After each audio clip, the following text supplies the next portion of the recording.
We are back on this Wednesday with more of Today, and a man whose resume ranges from Oscar-winning actor to civics teacher. Richard Dreyfuss is here to talk about lending his voice to the audio version of America the Beautiful. Reflections on her past, present, and future.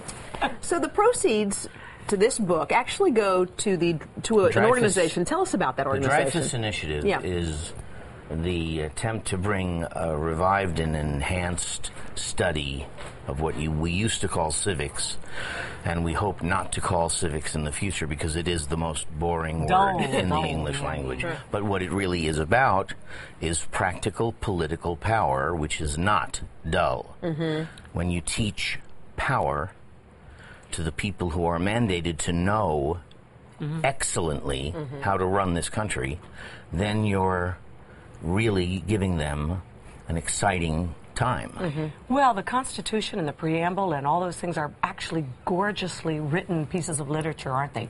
Regardless of if you believe or don't believe in the political aspect of them, the language of them is They're beautiful. And if it would be really nice if people actually paid attention and followed them. I think people do when they finally start to study it. They fall in love with it because. But they're not studying it. They're not studying the it. Issue. Yeah. Yeah. All right. So curriculum. It's been removed from the curriculum. Right. Why? Well, there are different theories about that. People think that we're not rich enough to educate our kids. We're the richest country in the history of the world, but we can't educate our kids, so that's stupid. We've fallen way behind other countries as well. Oh, boy. Yeah.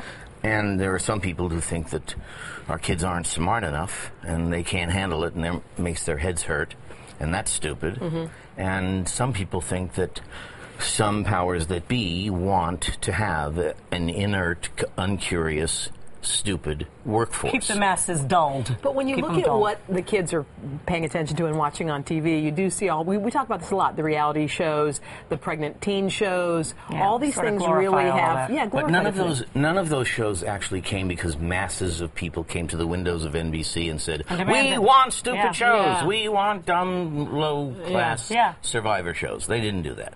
They had them put in front of them, and then the people who did the putting said, well, that's what they want. Yeah.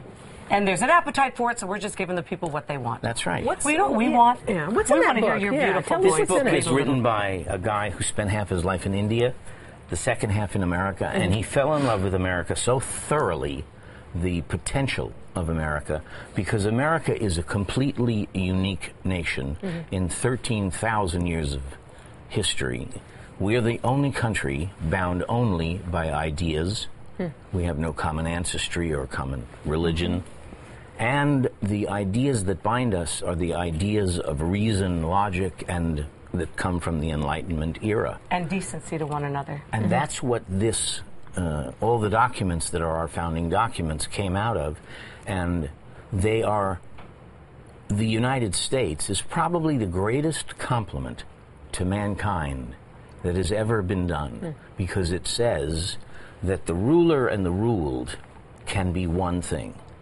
And so if I could accomplish one thing while I'm here, and I'm desperately serious about this, but I'm also desperately serious about sitting next to her. Yeah, you know it happens. I'm fine over here. I want to hear your voice, and so does Hoda. Can we hear just the beginning of the preamble? What I'm serious about, and I want to say this first, if every history teacher put on their wall a statement that said, very simply, we want a more rigorous, excellent training in how to run the country. We want to be better at that. Help us get excellent at running the country before it's our turn to run the country. Okay? If every kid signed it, if every history teacher put it on their wall and I had 500,000 signatures, I'd show you how powerful the people are. Richard. Sounds like Mr. Opus. Yeah. Richard, thank you so much. Thank you. We love you for coming. Thank you so much. Let's fall in love with our America the Beautiful.